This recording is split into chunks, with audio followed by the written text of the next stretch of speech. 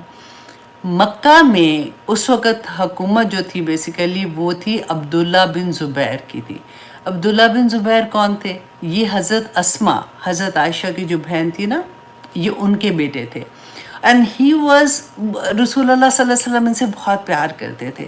اور یہ پہلے جب مدینہ میں آئے نا تو یہودیوں نے کہا کہ ہم نے ان پہ ایسا کر دیا کہ اب ان کی نسل ہی آگے نہیں چلے گی، مسلمانوں کی نسل نہیں چلے گی، ہم نے ان کے اوپر ایسا سپل کر دیا، فار ایگزامپل وہ کیا کہتے ہیں، جادو کر دیا یا کچھ بھی۔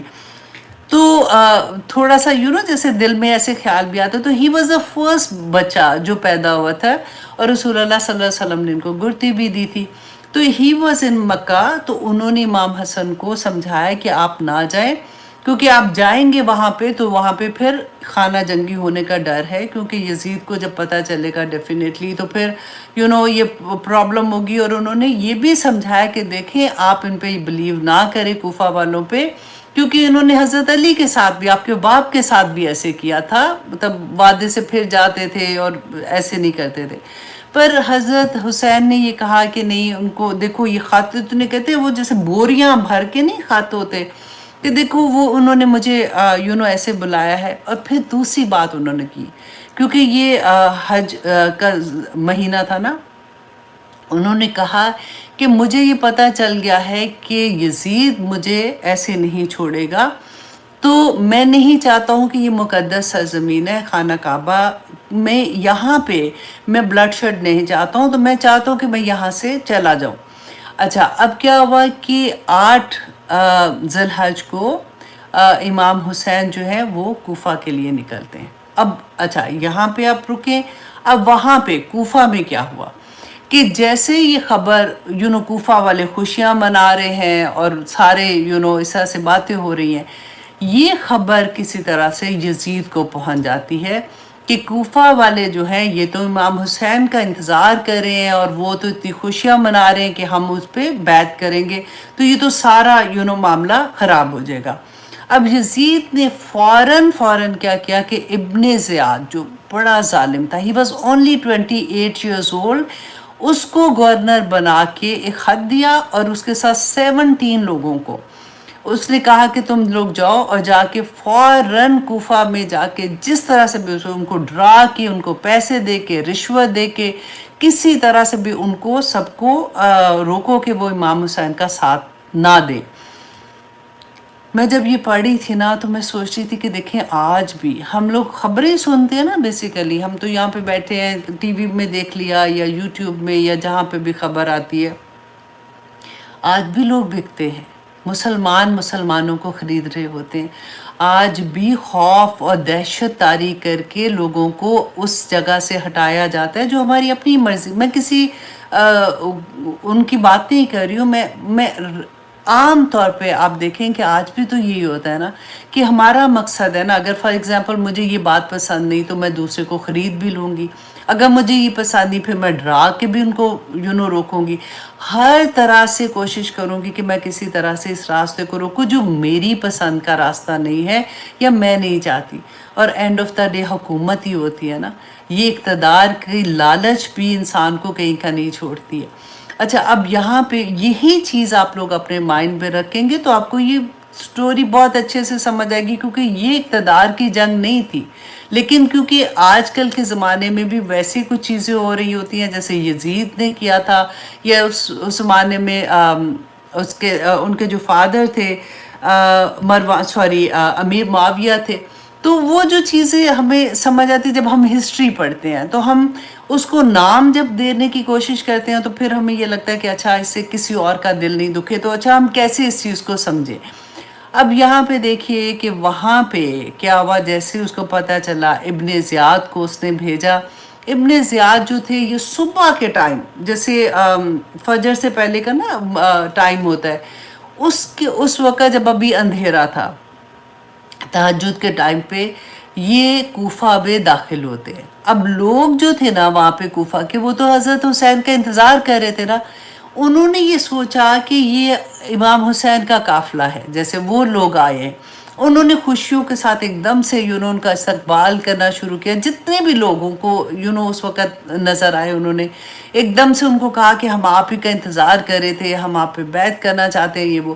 اچھا یہ اتنا چلاک تھا، اس لیے اپنے کیونکہ ٹربن پہنی ہوئی تھی، چہرے تھوڑے سے ان کے ڈھکے ہوئے تھے، یہ فوراً اپنے قلعے کے اندر گئے اور قلعہ بند کیا، اور پھر جا کے انہوں نے قلعے کے اوپر جا کے پھر اس نے پہلا خطاب بیسیکلی کیا، اور اس نے کہا کہ اے لوگو، میں یزید کی طرف سے آیا ہوں، اگر تم لوگ باز نہیں آؤ گے تو پوری ایک آرمی وہ ہماری پیچھے آ رہی ہے جو آپ لوگوں کو ختم کر دے گی، آپ لوگوں کے ساتھ اس طرح سے ہوگا، آپ لوگوں کو۔ اچھا یہ اس کو ڈرانے کے لیے اس نے کیا۔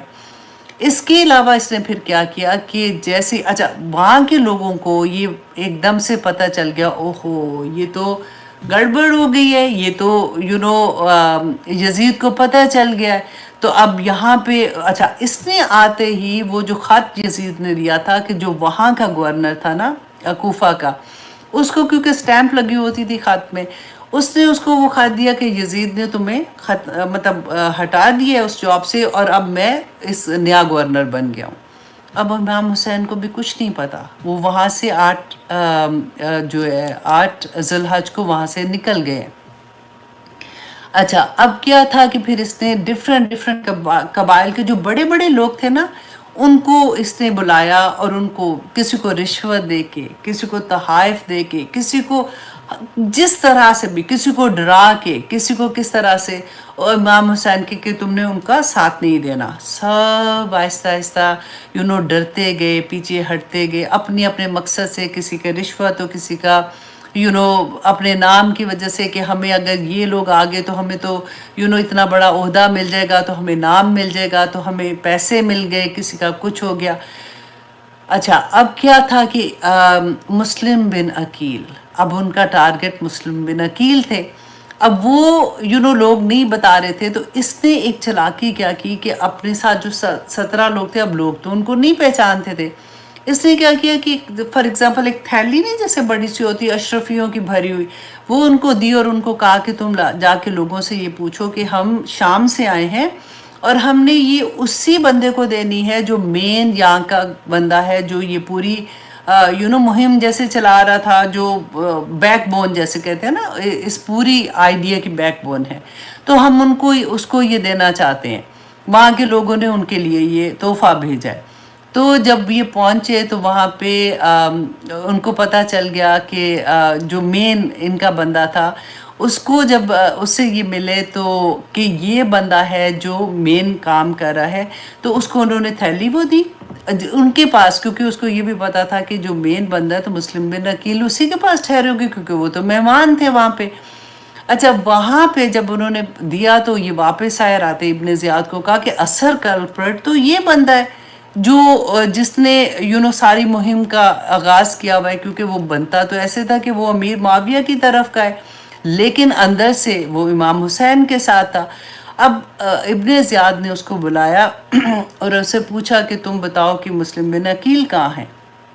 اس نے انکار کیا، تو وہ لوگوں نے جس نے اس کو تھیلی دی تھی ان کو اس کے سامنے بلایا، ان کو پتہ چل گیا کہ یہ تو ساری بات کھل گئی ہے، اور پھر ان کو اتنا مارا اور کہتے اس کو شہید ہی کر دیا، اس کو مار دیا، انہوں نے قتل کر دیا۔ اب پھر اس کے بعد کیا ہوا کہ مسلم بن عقیل کو بھی، یہ بھی ایک لمبی سٹوری ہے کہ کیسے ہوا تھا، وہ انشاءاللہ بعد میں بتاؤں گی آپ کو کبھی۔ اچھا، اب مسلم بن عقیل فائنلی پکڑے گئے، اور ان کو انہوں نے کیا کیا کہ جو ان کو پکڑنے کے لیے آیا تھا گورنر، جو ان کے آرمی کا ہی جیسے بندے تھے، ان کا پورا گروپ تھا جس کو انہوں نے فوج کے بندے تھے، اس طرح سے ان کو بھیجا تھا۔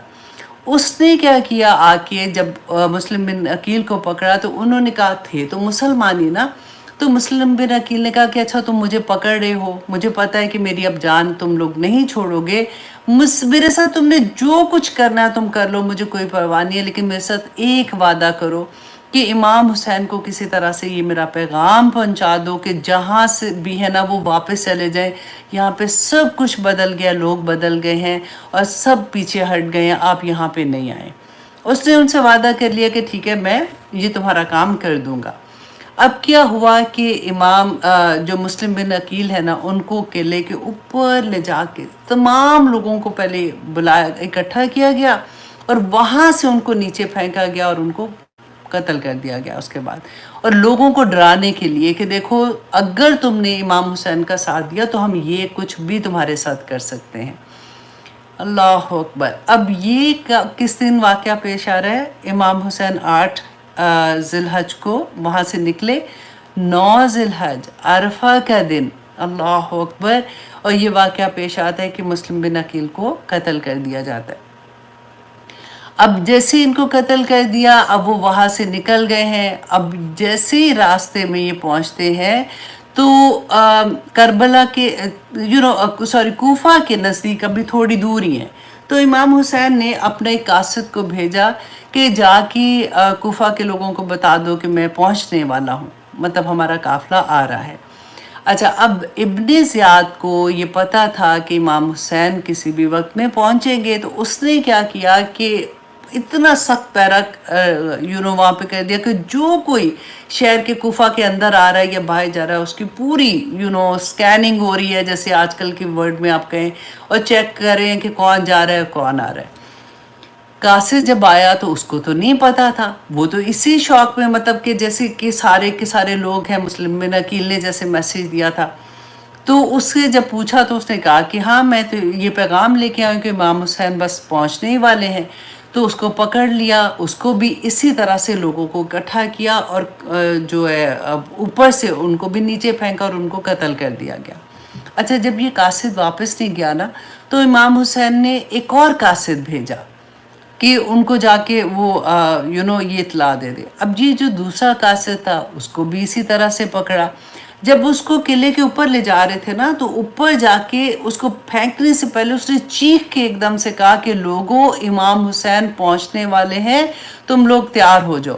اب وہ یہ اس کو نہیں پتا تھا کہ سارے کے سارے لوگ اتنے بدل گئے ہیں، اس کو یہ تھا کہ ابن زیاد نے ایسے کر رہا ہے، لیکن لوگوں کو میں انفارم کر دوں تاکہ یہ لوگ اپنی تیاری کر لیں۔ اس کو بھی قتل کر دیا گیا۔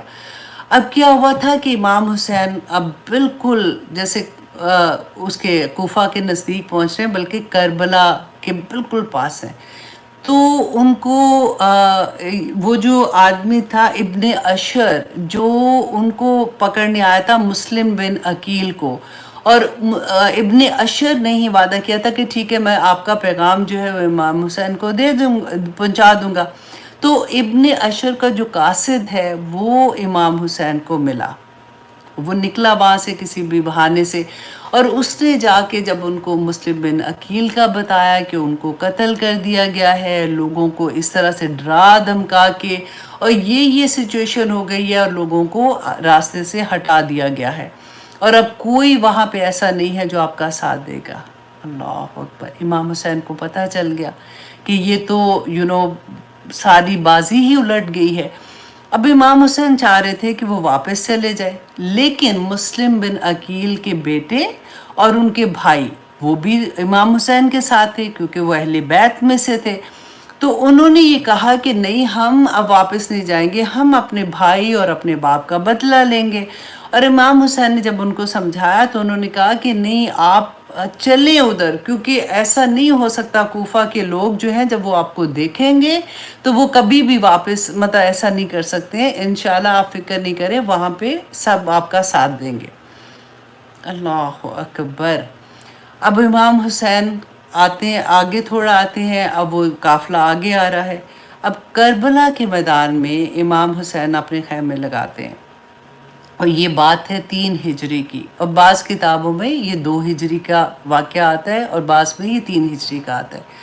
اب جیسے ہی امام حسین ادھر پہنچتے اپنا قافلہ لگاتے ہیں. اچھا، ابن زیاد نے جیسے اس کو مسلم بن عقیل کا یہ پتہ چلا سب کچھ، اس نے اسی وقت نا ایک بندہ بھیجا یزید کے پاس کہ مجھے آرمی چاہیے، امام حسین ایسے آ رہے ہیں اور ان کے اگینسٹ مجھے لگتا ہے کہ کوئی ہو سکتا ہے کوئی بڑا واقعہ بھی ہو جائے، تو مجھے ہیلپ چاہیے. کیونکہ جب اس کو بھیجا تھا تو 17 لوگ تھے اس کے ساتھ، ابھی تک کوئی آرمی نہیں تھی. اچھا، وہاں پہ کیا تھا کہ ایک پوری آرمی جو تھی، اب اس کے آرمی کے نا نمبر آف پیپل بھی ڈفرینٹ کتابوں میں ہے. جو میں نے لیا تھا وہ 4000 کے قریب تھے، جو کہ کسی اور جگہ پہ جنگ کے لیے جا رہے تھے. ان کو بالکل نہیں پتا تھا کہ یہاں پہ امام حسین کے ساتھ کیا ہونے والا ہے اور ہمیں کس مشن کے لیے آگے بھیج رہے ہیں، کیونکہ وہ تو کسی اور ملک کی جنگ کے لیے جا رہے تھے نا، ان کی تو ہوتی تھی جنگیں. اب یزید نے ان کو یہ حکم دیا کہ تم لوگ یہاں سے کوفہ کی طرف جاؤ اور ابن زیاد کو ملو، ابن زیاد تمہیں بتائیں گے کہ آگے کیا کرنا ہے. اچھا، اب آرمی جو تھی وہ ساری جو ہے وہ کوفہ کی طرف آتی ہے. ابن زیاد کو جب ملتے ہیں، ابن زیاد اب اس آرمی کا جو گورنر تھا نا، سوری آرمی کا اللہ اکبر کمانڈر تھا، وہ تھا عمر بن سعد بن وقاص. عمر بن سعد بن وقاص. اور سعد بن وقاص وہ صحابی تھے جو بہت جن کا نام تھا، جنہوں نے رسول اللہ صلی اللہ علیہ وسلم سے محبت کی انتہا جیسے کہتے ہیں نا اس طرح سے تھی، اور اتنی محبت کرتے تھے رسول اللہ صلی اللہ علیہ وسلم سے. لیکن وہ فوت ہو چکے ہوئے تھے. یہ ان کے بیٹے تھے. انہوں نے اب ان کا مقصد نہیں تھا، لیکن کیونکہ اب یہ کمانڈر بھی تھے آرمی کے، ان کو جیسے حکم اب ملا، اب یہ ان کو جب اب آگے جا کے انشاءاللہ میں وہ تھوڑا سا آپ کو بتاؤں گی. انہوں نے کیا کیا کہ انہوں نے حضرت حسین کو میسج کیا کہ آپ 3 ہجری 3 ذی الحجہ کی بات میں آپ کو بتا رہی ہوں نا، محرم کی 3 کی سوری. تو امام حسین کو میسج بھیجا کہ آپ یہاں پہ کیوں آئے، آپ کا مقصد مطلب کیا ہے یہاں پہ آنے کا. امام حسین نے کہا، پیغام دیا کہ میں یہاں پہ انہی لوگوں کے بلانے کی وجہ سے آیا ہوں، اور اتنے دیکھیں یہ انہوں نے مجھے خط بھیجے، اتنے پیغام بھیجے، تو انہوں نے مجھے اپنے لیے بلایا تھا، تو انہی کی وجہ سے میں یہاں پہ آئی ہوں. اب اگر یہ بدل گئے ہیں تو میں واپس چلا جاتا ہوں، مجھے آپ واپس جانے دیں، کیونکہ یہ لوگ جو ہیں یہ اگر یہ بدل گئے ہیں تو مجھے بھی ان کی ہیلپ کرنے کی ضرورت نہیں ہے. اچھا، اس نے عمر بن سعد جو تھے ملٹری کمانڈر جو تھے، اس نے یہ پیغام، اب یہ کیونکہ بات کہاں پہ ہو رہی ہے، کربلا میں، اس نے یہ پیغام کوفہ میں بھیجا ابن زیاد کو. ابن زیاد کتنے سال کا ہے؟ 28 سال کا. اللہ اکبر. اس کو پیغام بھیجا. He was very arrogant. اس نے کہا کہ نہیں، بالکل بھی نہیں، یا تو ان کو کہو کہ بیعت کریں گے یا پھر میں ان کو ایسے واپس نہیں جانے دوں گا. اور اس کے بعد انہوں نے جب پیغام لے کے امام حسین کو یہ پیغام دیا، امام حسین سیڈ کہ میں 3 چیزیں آپ لوگوں کے سامنے رکھتا ہوں. نمبر 1 یہ کہ آپ مجھے واپس جانے دیں، میں کوئی مطلب لڑائی نہیں کرنا چاہتا ہوں، میں کچھ نہیں کرنا چاہ رہا ہوں، میں اس مقصد کے لیے آیا بھی نہیں ہوں، میں واپس چلا جاتا ہوں. اگر تم مجھے واپس مکہ نہیں جانے دیتے ہو تو نمبر 2 کہ مجھے یزید کے پاس لے جاؤ، میں یزید سے جا کے خود بات کرنا چاہتا ہوں کہ جو بھی ان کے اپنے کنسرن تھے. اگر تم مجھے یزید کے پاس بھی نہیں لے کے جانا چاہتے ہو تو تیسری یہ بات ہے کہ مجھے پھر تم میں کہیں بھی چلا جاتا ہوں اور میں اپنی خاندان کے ساتھ وہاں پہ اپنی زندگی گزاروں گا اور میں عبادت کرتا رہوں گا. تو یہ تینوں چیزوں میں سے جو بھی تم کہو گے میں ماننے کو تیار ہوں. اللہ اکبر. کہتے ہیں عمر بن سعد جو ہے نا وہ خوش ہو گئے اس بات سے. انہوں نے کہا کہ چلو یہ معاملہ یہاں پہ ختم ہو جائے گا. جب وہ پیغام لے کے ابن زیاد کے پاس گئے، ابن زیاد نے کہا کہ بالکل نہیں، مجھے کوئی بات نہیں سنی، یا بیعت کریں گے یا پھر ان کو جنگ ان کے ساتھ کرنی پڑے گی، اور اس کے ساتھ اس نے شمر کو بھیج دیا، another ظالم۔ تو اس نے شمر کو بھیج دیا اور یہ پیغام دے دیا۔ جب امام حسین کو یہ پیغام ملتا ہے، اللہ اکبر، تو شمر نے کیا کیا، اب آپ کو میں تھوڑا سا، میں اب اتنا وہ اپنے اسے سناتی جا رہی ہوں کہ میں سوچوں کہ میں کوئی نام نہ بھول جاؤں، سوری۔ اچھا، اب شمر کو انہوں نے ساتھ بھیج دیا۔ اب یہ ہے 9 محرم کا واقعہ، ٹھیک ہے۔ 9 محرم کو جب پتہ چلا امام حسین کو کہ یہ کوئی بات ماننے کو تیار نہیں ہے اور اب کوئی اور راستہ نہیں ہے، تو 10 محرم کو صبح کے وقت میں آپ دیکھیں کہ کتنے لوگ تھے وہاں پہ۔ امام حسین نے 9 محرم کو بھی جتنے لوگ تھے، کیونکہ جب وہ مکہ سے آ رہے تھے نا کوفہ کی طرف، تو راستے میں بھی لوگ ان کے ساتھ کچھ ملنا شروع ہو گئے تھے، تو انہوں نے سب کو اکٹھا کیا اور ان کو کہا کہ دیکھو تم لوگوں نے میرے ساتھ بیعت کیا ہے، میں اپنی بیعت کو اٹھا رہا ہوں، تم میں سے جو جانا چاہتا ہے جا لے، کیونکہ اس وقت تو فرق بات تھی نا، تو اس وقت کیونکہ جو سچویشن ہے اس کے مطابق میں آپ لوگوں کو اجازت دیتا ہوں، میں تم لوگوں کو مڑ کے بھی نہیں دیکھوں گا، جو پیچھے سے جا سکتا ہے وہ چلا جائے، میرا کسی کے اوپر کوئی گلہ نہیں ہے۔ تو آخر میں پتہ ہے کتنے لوگ کہتے ہیں 70 سے 80 لوگ صرف رہ گئے، ان میں سے زیادہ تر تو اہل بیت تھے اور کچھ ایسے تھے جو ان سے محبت کرنے والے کچھ بچے تھے، کچھ عورتیں تھیں اور کچھ بچے تھے۔ اچھا، اب 10 محرم کو صبح کے وقت میں یہ آپس میں ان کی لڑائی ہوتی، ادھر 4000 کی فوج، اور ادھر دیکھیں، اور اس سے پہلے آپ دیکھیں 3 دن پہلے سے پانی بھی بند کر دیا گیا تھا، کیونکہ ابن زیاد کو یہ تھا کہ پیاس سے بھوکے جب یہ رہیں گے تو یہ ٹوٹ جائیں گے، پھر یہ آسانی کے ساتھ یہ مان جائیں گے۔ اب 10 محرم کو اتنی بڑی فوج کے سامنے آپ دیکھیں پہلے کیا ہوا کہ یہ جتنے بھی اہل بیت تھے، جتنی محبت کرنے والے تھے نا، وہ سارے امام حسین کے ارد گرد جمع ہو گئے تاکہ ان کو کوئی نقصان نہ پہنچے۔ بڑی جان نثاری سے بہت انہوں نے لڑائی، ان کے ساتھ آپس میں جو بھی لڑائی ہو رہی تھی وہ امام حسین کو بچانے کی کوشش کی، لیکن کیا ہوا کہ ایک ایک کرتے ہوئے قتل کرتے گئے، ان کو شہید کرتے گئے، اور ایک ایک ختم ہوتا گیا، اور آخر میں امام حسین بالکل اکیلے رہ گئے اور زخموں سے چور ہیں اور بالکل اکیلے ہیں۔ اتنے میں شمر نے کہا، اس کے ساتھ شمر کے ساتھ تھا سنان بن انس۔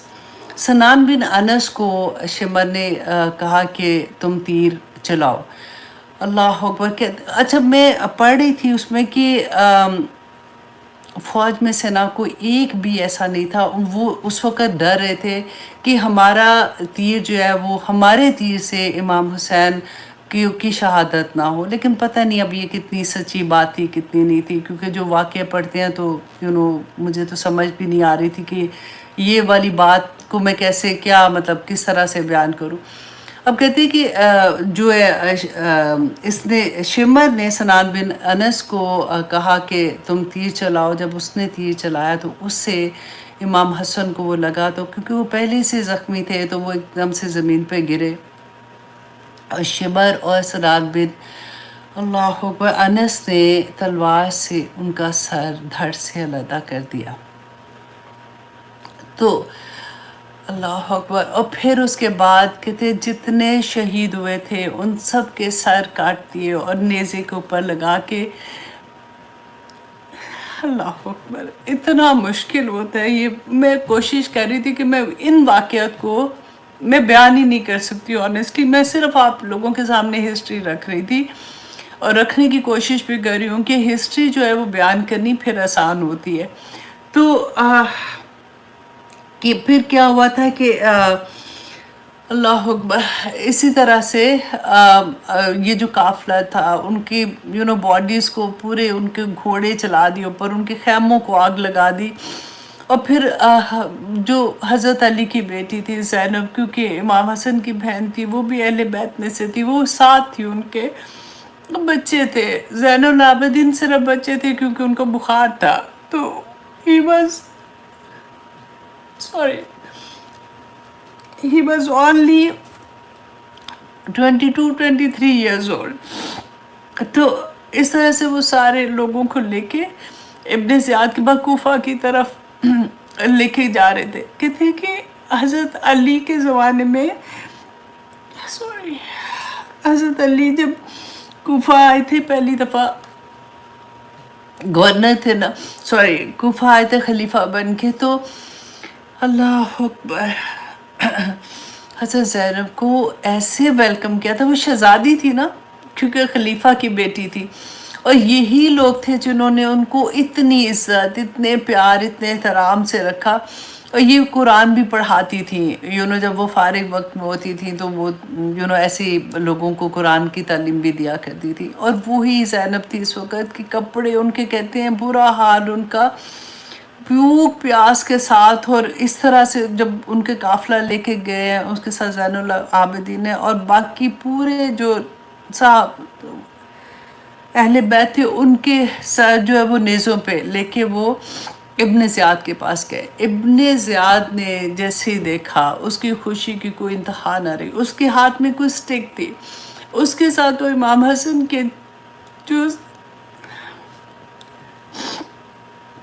امام حسن کا جو سر کٹا ہوا تھا، وہ تشت میں، مطلب ایک جیسے ہوتا ہے نا بڑی سی پلیٹ، اس کے اندر تھا رکھا ہوا تھا. تو اپنی سٹک سے نا اس کی بے حرمتی کر رہے تھے. تو کہتے ہیں کہ ادھر اللہ اکبر، ادھر ایک صحابی رسول تھے، 2 ڈیفرنٹ نام آتے ہیں، ڈز ناٹ میٹر. کہتے ہیں وہ انہوں نے جب دیکھا وہ بوڑھے ہو چکے تھے، ان کو وہ غصے سے لرز اٹھے. انہوں نے کہا کہ تم کیا کر رہے ہو؟ یہ میں نے اپنی آنکھوں سے رسول اللہ صلی اللہ علیہ وسلم کو ان کے ہونٹوں سے کو چومتے ہوئے دیکھا ہے، تم ایسے نہیں کرو. تو کہتے ہیں اس نے کہا کہ اگر اے بوڑھے، اگر تو چپ نہیں ہوا تو میں تجھے بھی قتل کر دوں گا. اور وہ غصے سے نکلے اور انہوں نے نکلتے نکلتے بولتے جا رہے تھے، کوفہ والو تم نے اچھا نہیں کیا، تم نے اللہ اکبر، تم نے رسول اللہ صلی اللہ علیہ وسلم کے پھولوں کو قتل کروا دیا، تم نے اچھا نہیں کیا. اب یہاں پہ جیسے اب یہاں پہ تھوڑا سا بریک دوسری طرف لے کے میں آپ کو جاتی ہوں کہ کیا ہوا تھا کہ جیسے ہی یہ واقعہ پیش آیا، اس کے بعد تو ڈیفینیٹلی یہ پورا قافلہ جو ہے اس کو یزید کے پاس بھیجا گیا.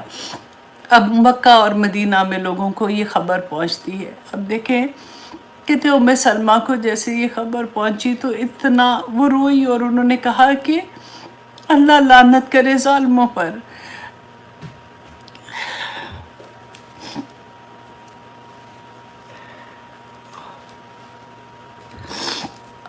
جیسے ہی مکہ اور مدینہ میں خبر پہنچتی، سب نے ریفیوز کر دیا بیعت کرنے سے.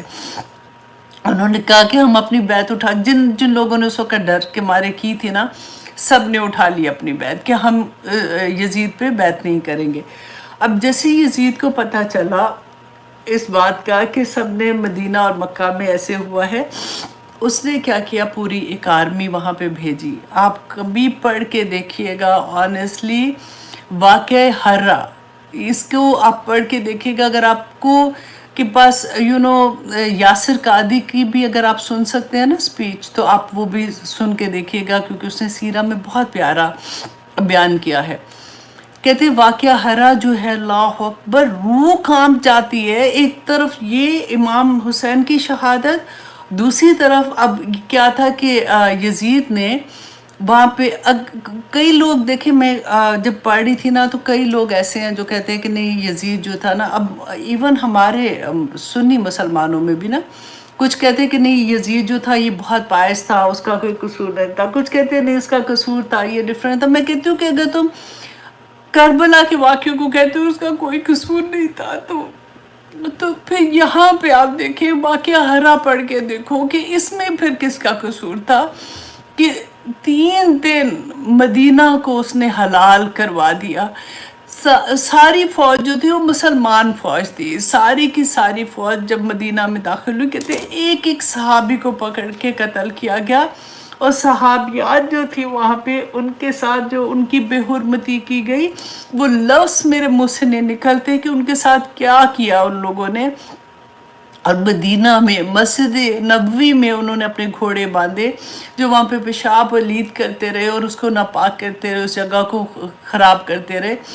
تو اتنے دن وہاں پہ اس نے ظلم کیا۔ اس کے بعد جو مکہ میں 4 سال کے بعد، اس کے بعد جب اس کو پتہ چلا، کیونکہ مکہ میں کس کی حکومت تھی؟ عبداللہ بن زبیر کی تھی، وہ وہاں پہ ان کی سارے لوگ ان کے ہاتھ پہ بیعت کیے ہوئے تھے۔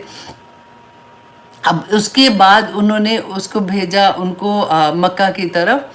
اچھا، مکہ میں کیا ہوا کہ یزید کی تو حکومت بہت تھوڑی دیری رہی نا، تو یہ اس کا بالکل آخری واقعہ ہے کہ انہوں نے باہر سے منجین ہوتا ہے نا، بڑے بڑے جیسے توپ جیسے ہوتے ہیں، تو وہ پھینکتے تھے خانہ کعبہ کے اندر، اور خانہ کعبہ کی دیوار بھی انہوں نے زخمی کر دی، اور اس کے بعد انہوں نے خانہ کعبہ کا غلاف جو ہے اس کو آگ لگا دی۔ اللہ اکبر!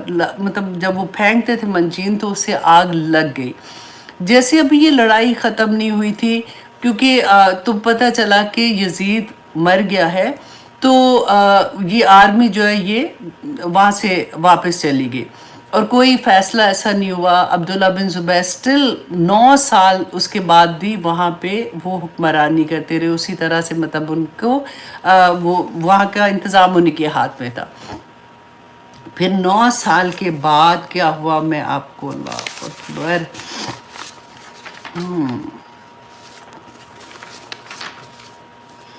اچھا جی، 9 سال تک ان کی حکومت رہی۔ 74 ہجری میں عبداللہ بن مروان نے حجاج بن یوسف کو پھر بھیجا اور عبداللہ بن زبیر کو قتل کرنے کے لیے، اور حجاج بن یوسف نے جب حملہ کیا تو پھر 1 ہفتہ وہ وہاں پہ جو خانہ کعبہ کے اندر جس طرح سے خون ریزی ہوئی، اور پھر عبداللہ بن زبیر دیکھیں صحابی تھے اور حضرت اسما کے بیٹے، اور اتنے اب یہ ہماری ہی تو ہسٹری ہے نا، کہ ہم جب پڑھتے ہیں کہ عبداللہ بن زبیر کو پھر انہوں نے قتل کیا، اور پھر 1 ہفتہ تک خانہ کعبہ کے دروازے پہ ان کی لاش کو لٹکائے رکھا، 1 ہفتہ تک۔ اللہ اکبر! تو یہ ایسے جب ہم ہسٹری پڑھتے ہیں نا تو پھر سوچتے ہیں کہ ہمیں اس سے کیا سبق ملا۔ ہم نے تو، ہمارے پاس تو اتنی چیزیں ہیں کہ ابھی بھی اگر آج بھی ہم اس سے سبق نہ لیں تو پھر ہم کدھر جائیں گے؟ دیکھیے، وہی بات ہے کہ سب کچھ ہوتا رہا، یہ ہمیں واقعہ کیوں بتایا جا رہا ہے، ہمیں کیوں پڑھنے کو بتایا جاتا ہے؟ کیونکہ ہم اسے سبق سیکھیں۔ امام حسین نے حق و باطل کی جنگ میں کس طرح سے حق کا ساتھ دیا۔ انہوں نے اپنے ہم نے پڑھا تھا نا، ان اللہ اشتری من المؤمنین انفسهم واموالهم بان لهم الجنہ، کہ اللہ سبحانہ تعالیٰ نے مومن کی جان اور مال خرید لیا۔ کس کے عوض خریدا تھا؟ جنت کے عوض۔ امام حسین، دیکھیے رسول اللہ صلی اللہ علیہ وسلم کی وہ حدیث بھی یاد کرے کہ جب آپ برائی کو دیکھو تو اس کو ہاتھ سے روکو، نہیں تو اس کو زبان سے روکو، اگر وہ نہیں کر سکتے تو دل سے روکو، اور وہ کمزور ترین حالت ہے۔ اب امام حسین تو کوئی چھوٹے لیول پہ آ کے نہیں نہ روک سکتے تھے، انہوں نے یہ کر کے دکھایا کہ حق کا ساتھ دینا ہے، اور حق کا ساتھ دیں گے۔ اور آپ دیکھیں ابن زیاد کا پھر کیا ہوا تھا 7 سال کے بعد۔ ابن زیاد کو اسی طرح سے 10 محرم کو اسی طرح سے اس کو قتل کیا گیا تھا۔ اسی طرح ابراہیم جو تھے اس نے اس کو قتل کیا، اور اس کا سر جو تھا وہ مختار کے سامنے پیش کیا گیا تھا۔ اور ہوا کیا تھا کہ کہتے ہیں کہ سارے لوگوں کو اسی طرح سے بٹھایا، کیونکہ انہوں نے اس وقت یہ سوچا کہ ہم نے اب ایک ایک سے بدلہ لینا ہے، جنہوں نے امام حسین کو قتل کیا تھا، جنہوں نے ان کو شہادت دی تھی، ان سے ہم نے بدلہ لینا ہے۔ تو ایک ایک بندے کو پکڑ پکڑ کے انہوں نے پھر مارا بھی۔ اب یہاں پہ ایک اور بات جو میں ہسٹری میں پہلے سے اس کو تھوڑا سا آگے لے گئی تھی، کہ ہوا کیا کہ پھر 4 سال کے بعد کوفہ کے لوگوں کو یہ بیچ بیچ میں احساس ہونا شروع ہوا کہ ہم نے اپنا وعدہ پورا نہیں کیا، ہم سے یہ غلطی ہوئی ہے، اور اگر ہم ان کے لیے کھڑے رہتے تو پھر یہ واقعہ پیش نہیں آتا، کیونکہ ہم نے ہی ان کو بلایا تھا، امام حسین کو۔ تو انہوں نے پھر ان کا ایک گروپ بنا تھا جو توابین کے نام سے تھا، اور توابین جو تھے نا، یہ وہ لوگ تھے، انہوں نے کہا کہ اب ہم امام حسین کی شہادت کا بدلہ لیں گے، لیکن ابن زیاد کی وجہ سے ان کے سامنے وہ کھڑے نہیں ہو سکے، اور وہ اس طرح سے ان کو کامیابی اس میں نہیں ملی تھی۔ لیکن جب یہ گروپ نکلا سیریا کی طرف جانے کے لیے، ابن زیاد سے بدلہ لینے کے لیے، تو راستے میں جب کہتے ہیں کہ یہ کربلا سے گزرے تھے، تو یہ ان کو اتنا دکھ تھا اس بات کا کہ یہ پھر کربلا میں ایک دن رہے، اور وہاں پہ یہ روتے رہے، نوحہ پڑھتے رہے، پیٹتے رہے، اور اپنے آپ کو ان کی یاد میں وہ قصے بیان کرتے رہے۔ تو وہ اسی بات کو لے کے وہ کہتے ہیں کہ پھر ہر سال پھر یہی ایک رسم ان کی چلتی رہی کہ وہ 10 محرم کو وہاں پہ جاتے تھے، اور وہ روتے تھے، اور وہ اس طرح سے امام حسین کے ساتھ جو انہوں نے وعدہ خلافی کی اس کو یاد کرتے تھے اور روتے تھے۔ یہ بھی ایک پوائنٹ تھا جو میرا میں آپ لوگوں کے سامنے شیئر کرنا چاہ رہی تھی۔ دیکھیں ہسٹری جو ہے نا وہ ڈفرینٹ طرح سے، میں نے ایک چیز اور بھی دیکھی، ایک زمانے میں میں انڈیا گئی تھی، تو وہاں پر جب میری کسی سے ملاقات ہو رہی تھی، وہ بھی ان کو بھی ہسٹری کا بڑا شوق تھا، تو وی ور ٹاکنگ اباؤٹ کہ پاکستان انڈیا کیسے بنا تھا، اور ہسٹری تھوڑی سی جیسے مجھے بھی شوق تھا، میں بھی اسی طرح سے ان سے بات کر رہی تھی۔ And first time I was amazed کہ وہ جو واقعہ بتا رہے ہیں، نہیں نہیں نہیں نہیں ایسے نہیں، ایسے ہوا تھا، وہ مجھے کہ نہیں نہیں نہیں نہیں ایسے نہیں، ایسے ہوا تھا۔ تو ان کی ہسٹری جو تھی، جو ان کے پاس پہنچی ہے، تو ڈیفینیٹلی وہ ان کے حق میں تھی، جو ہمارے پاس ہسٹری تھی وہ ہمارے حق میں تھی۔ تو اسی طرح سے میں نے یہ ریئلائز کیا کہ دیکھیں ڈفرینٹ فرقے ہیں نا، جیسے فار ایگزامپل شیعہ ہے، سنی ہے، یا جو بھی، ہر ایک کے پاس ایک اپنی ہسٹری ہے، اور میں سنی ہوں تو ڈیفینیٹلی میں اپنی ہسٹری پڑھوں گی، میں اسی پہ بلیو کرتی ہوں، اسی طرح سے دوسرا ہے اگر وہ اپنی ہسٹری پڑھتا ہے۔ تو میں نے یہاں پہ ایک بہت بڑا پیغام یہ بھی دینا تھا کہ دیکھیے ہمیں نا ججمنٹل بہت زیادہ اس طرح کی چیزوں سے نہیں ہونا چاہیے، ہمیں صبر کے ساتھ دیکھنا چاہیے کہ وجہ کیا ہے، رائٹ؟ تو ان کا میرا بھی قصور نہیں ہے، ان کو یہ سمجھنا چاہیے بھائی میرے پاس یہی ہسٹری آئی ہے، مجھے یہی بات کا پتہ ہے، اور میں اسی کو سچ سمجھتی ہوں۔ ان کے پاس وہی ہسٹری ہے، وہ اسی کو سچ سمجھتے ہیں اور وہ اسی پہ عمل کر رہے ہیں۔ لیکن اللہ سبحانہ تعالیٰ سے دعا کرنی چاہیے کہ ہمیں اس سے سبق کیا ملا۔ دیکھیں اس پورے واقعہ میں کل پلٹ کون تھے؟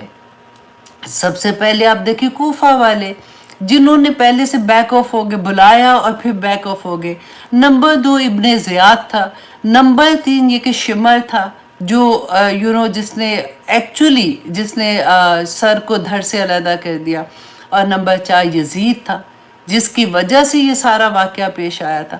اور ہم پھر یہ کہیں کہ نہیں جی یہ ایسے نہیں ہے، آج بھی مسلمانوں میں بہت سے لوگ ہیں جو یہ اس بات پہ لڑائی باقاعدہ کرتے ہیں کہ نہیں وہ ایسے نہیں تھے، وہ ایسے نہیں تھے۔ میں کہتی ہوں کیا ہو گیا ہے، کچھ تو کوئی ہسٹری کا کوئی ایک بھی پوائنٹ اٹھا لو اور کچھ نہیں سوچو، چلو ادھر آپ لوگ پھر بھی یہ کہہ دیتے ہو کہ نہیں نہیں یہ غلط لکھا گیا، یہ آپ کو نہیں پتا۔ تو واقعہ ہرا میں کیا غلط لکھا گیا تھا؟ اور پھر وہ جو مدینہ میں بھیجا تھا عبداللہ بن زبیر کو قتل کرنے کے لیے، اس میں کیا غلط تھا؟ اب دیکھیں یہ ساری کی ساری بات اگر آپ دیکھیں نا، بنو امیہ اور بنو ہاشم، یہ قریش کے 2 ایلیٹ کلاس قبیلے نہیں ہوتے جیسے ویسے، تو یہ آپس میں کزنز بھی تھے۔ اور بنو امیہ جو تھے نا، یہ شروع سے جو جنگی انتظام کرنا اور جنگوں میں جانا، یہ سارا ان کے ہاتھ میں تھا۔ اور بنو ہاشم جو تھے نا، جو رسول اللہ کا قبیلہ تھا، بنو ہاشم جو تھے نا، یہ شروع سے ہی مور انٹو وہ کہنا چاہیے نا پائس قسم کے، اور پھر خانہ کعبہ کے متولی، ابھی اسلام نہیں آیا اس سے پہلے کی میں بات بتا رہی ہوں، خانہ کعبہ کے متولی تھے، جو حج کے لیے لوگ آتے تھے ان کی خدمت کرنا، ان کو پانی پلانا، اور وہ ساری چیزیں، خانہ کعبہ کی چابی، یہ ساری کی ساری بنو ہاشم، اور دوسری طرف وہ تھے۔ اور شروع سے ان میں راولری چل رہی تھی، تھوڑی نہ بات ان کی آپس میں کھٹ پٹ چلتی رہتی تھی۔ اور وہ چلتے چلتے اب زین العابدین، جب آپ دیکھیں کہ کوفہ والوں نے